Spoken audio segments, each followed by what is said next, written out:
We live in a time of nearly constant communication, and it can be overwhelming to try to keep up with all of this information. There's text, there's emails, there's cell phones. You got to keep up with whole seasons of Game of Thrones. This has led some people to believe that this era that we live in is the most difficult and overwhelming time that people have ever lived in. Or maybe not. History is full of stress.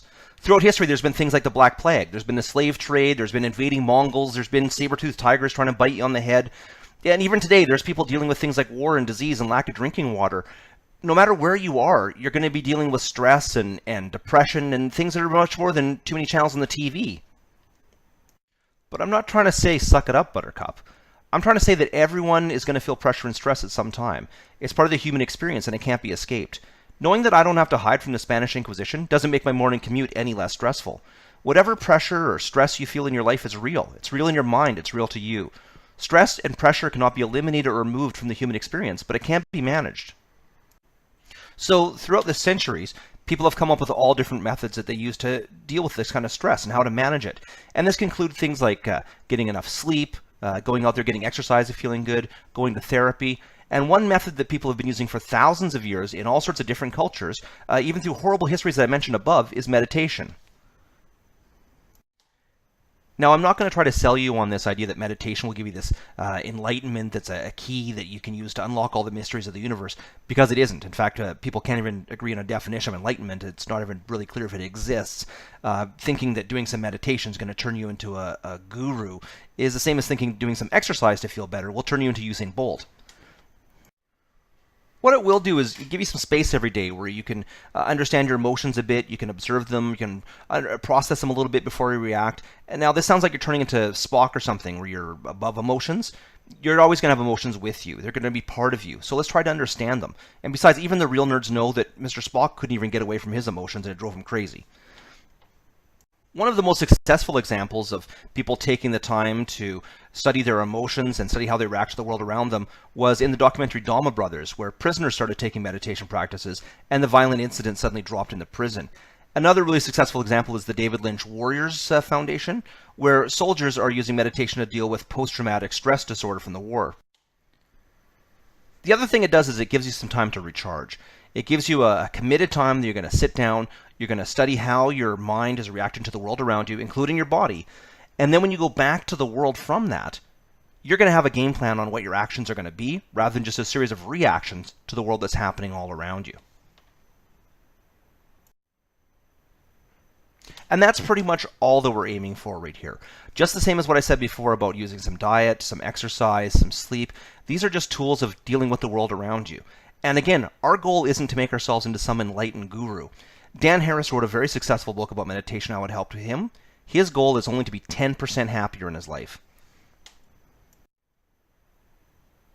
And there's a lot of people that swear by this, and they're creative, productive people. But I wouldn't consider these transcendent beings that never have any stress or turmoil in their life or never get angry. These are people like Jerry Seinfeld, Howard Stern, science fiction author William Gibson, Rivers Cuomo of Weezer, LeBron James, and Clint Eastwood. Frank Zappa once said that talking about music is like dancing about architecture. Even though meditation seems like an intellectual exercise, it's really a physical experience, and you need to do it in order to understand it.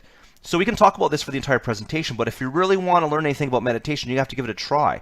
So you might like it, you might hate it, you might not have any idea what the big fuss is about, but the only way you can really have an opinion about it is give it a try. So this is a simple Zazen meditation. Find a quiet spot, sit down on a pillow or a cushion facing the wall, and you want to cross your legs so that your feet are on your knees. This is called the lotus position. If that's too hard, you can do a half lotus with just one leg.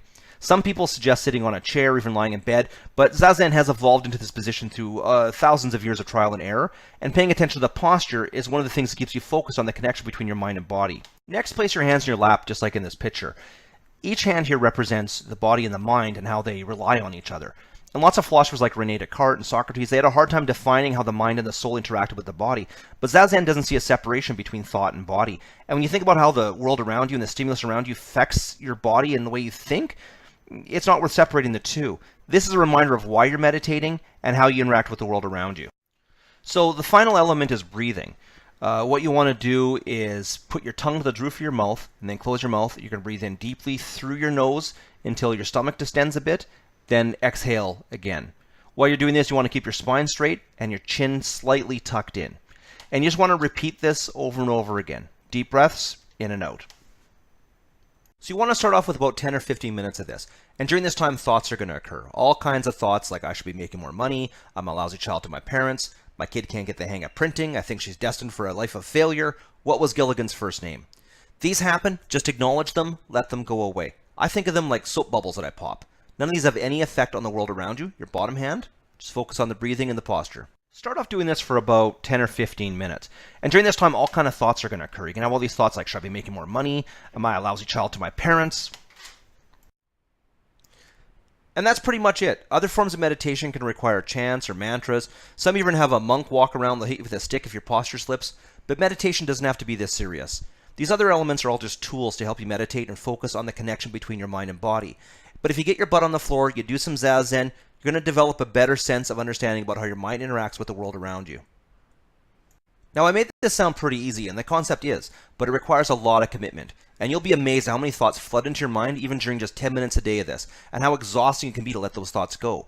But rather than some huge inner battle, mostly it can just seem boring. The same way that running or going to the gym can seem boring when you first start out because it doesn't feel like you accomplish anything. And as a result, you'll start making excuses of why you shouldn't do it. I don't have time is the big excuse, but think about how much time you spend every day doing the stuff that you think is fun or relaxing, like checking Twitter or watching Simpson reruns or trying to think up some way the Canucks might win this year or drinking a bunch of wine and having a headache the next day. And then you think about how much actual fun or relaxation this stuff gets you. Well, if you're too busy to spend 10 minutes a day alone with your thoughts, then you're too busy, and you probably need meditation more than ever. The other excuse you hear is, I'm just not some spiritual hippy-dippy person. Well, you don't have to be. One example I always give is yoga. There's a real deep spiritual philosophical history to the practice of yoga. But if you head to the gym and you put the time in and you do the practice, you're still going to see benefits and rewards from it, whether you believe in any of this stuff or not. And I think we've all met people that are really good at yoga, and they're not any kind of beacon of light for other people. So if there's one thing that I'd like you to take away from this, is just give it a try. The benefits are documented. It's free. Honestly, you don't have to buy a timeshare or anything at the end if you don't like it. There's all sorts of resources out there on the web that can talk you through this. A really good one that I recommend is Hardcore Zen by Brad Warner at hardcorezen.com.